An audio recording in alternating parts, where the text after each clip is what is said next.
Hello and welcome to my unboxing and first look at the Warhammer 40,000 Legends collection, issue 61 and 62. I think they're in here. They came a couple of days ago. Sorry for the delay. We're not that far from the end, everyone. There are 80 issues in this series. I hope they keep releasing them. I can't see why they wouldn't, but basically, if you don't know what this is, it costs you £20 a month, which is what, £10 per novel. They are hardback. Quality's all right, full colour pictures in the middle of the novels. You don't really know which novels you're going to get. Could be something from Horus Heresy, could be something from just the Warhammer 40,000 universe. Anyway, it's run by Hatchett Partworks, who also operate the Warhammer 40,000 Conquest subscription, if you've heard of that. That's also on my channel here. Just remove that, and here we go.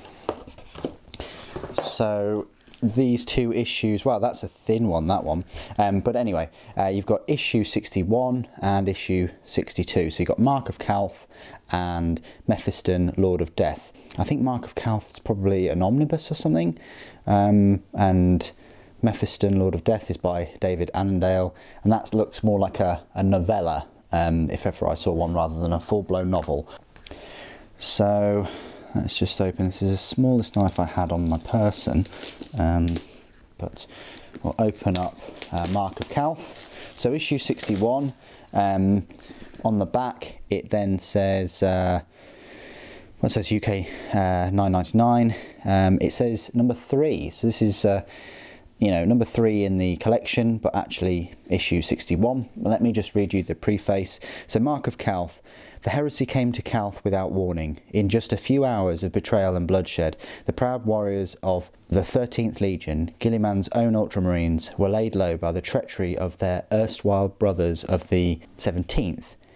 Now, as the planet is scoured by solar flares from the wounded Viridian star, the survivors must take the fight to the remaining word-bearers and their foul allies, or face damnation in the gloomy arcology shelters beneath the planet's surface.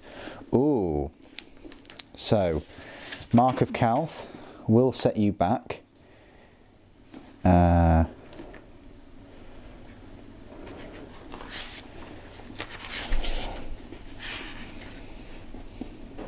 $346 pages, and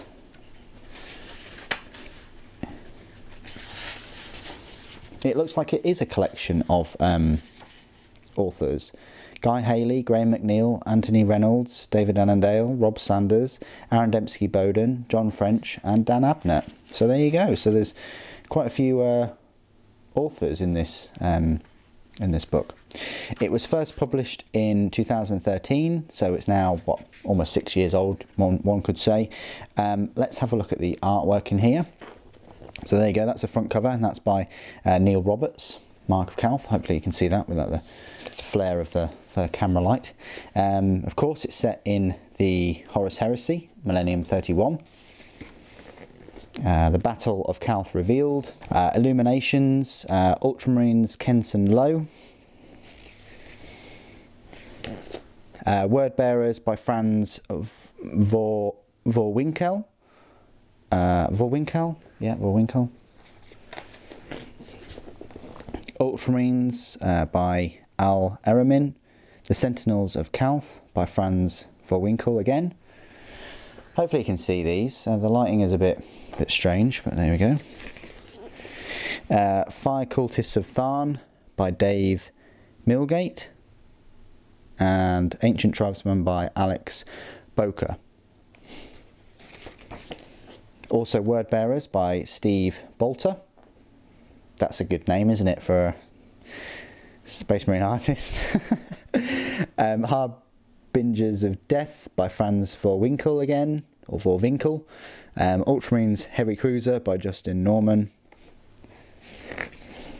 There you go. So quite a lot of artwork. I don't know whether that's more than normal, but a lot of artwork in this. I think it's probably just my I haven't looked at the artwork for quite a while. But there you go, that's Mark of Calth. That's a Horus Heresy novel. It's number 3, or issue 61. Let's have a look at this smaller novel, or novella, by David Annandale.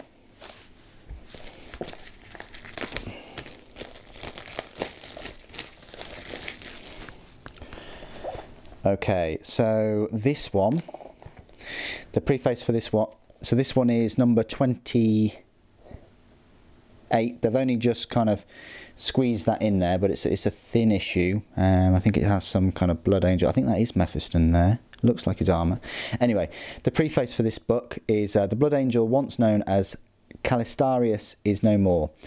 In his stead lingers a remnant of that proud scion of Sanguinius. He is a wraith, a dark tale to chill blood, an inscrutable enigma. He is Mephiston, Lord of Death.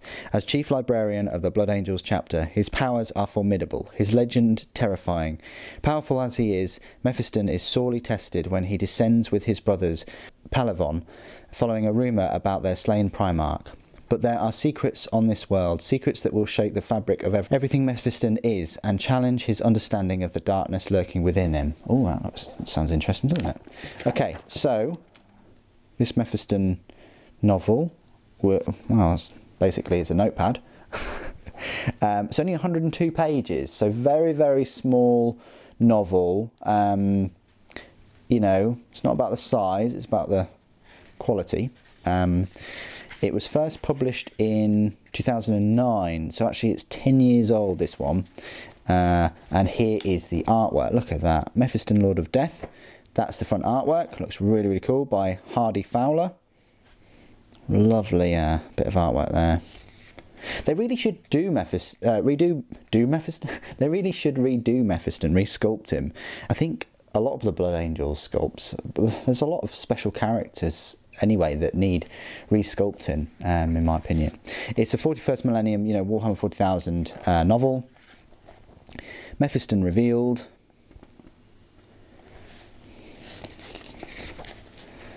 The Lord of Death by Des Hanley. That's the artwork that I remember from the old Blood Angels Codex. I don't know if it's the first Blood Angels Codex, but there's Mephiston again. Piece of artwork by Alex Boyd. Lovely flaming sword there, I think. Or, well, flaming sword from his psychic abilities, and his plasma pistol. That'd be cool if they made the model look like that, if that makes sense, rather than, you know, the sort of static metal miniature that we've got. Or I think they redid it in Finecast at some point. Mephiston by Slawomir Maniac. Plasma pistol does look quite big there. Red Fury by Adrian Smith. That looks pretty cool. Red Thirst by Des Hanley. That's another classic image there of some Blood Angel Assault Marines by Karl Kopinski. Mephiston, the Lord of Death by Antonio Jose Manzanido. That's a really cool looking piece of artwork, that. And then Blood Angels Tactical Squad by Paul Dainton. Do like Paul Dainton's work. There you go, Blood Angels by David Gallagher. Awesome. What is that? What is that? Is it a missile launcher? Is it a plasma weapon? I think it's a missile launcher. There's the retro land speeder. Look at that, guys. It's right there. That looks so much smaller than the other ones. Look at that. Chaplain. Amazing. Anyway, Blood Angels Captain by Paul Dainton. Another lovely bit of artwork with a Thunderhawk. They might actually be... That might actually be a Thunderhawk transporter, and that might actually be a Thunderhawk. There you go. And there you go. So that's all the artwork in there. So 2 books. Mark of Calth, heavily focused on Ultramarines in the Horus Heresy, and then a Warhammer 40,000 novel heavily focused on Blood Angels, specifically Mephiston. So a short 100-page read, and then a good 300-something novel as normal. Anyway, if you have read either of these 2 books, please do give us your feedback, put it in the comments below, because I don't go back and, you know, read them and then review them. I would like to. I'd love to have the time to do that. But please do, if you're going to put some comments, try and keep them sort of spoiler free. Anyway, thank you ever so much for joining me today. Thank you for watching. The Emperor Protects.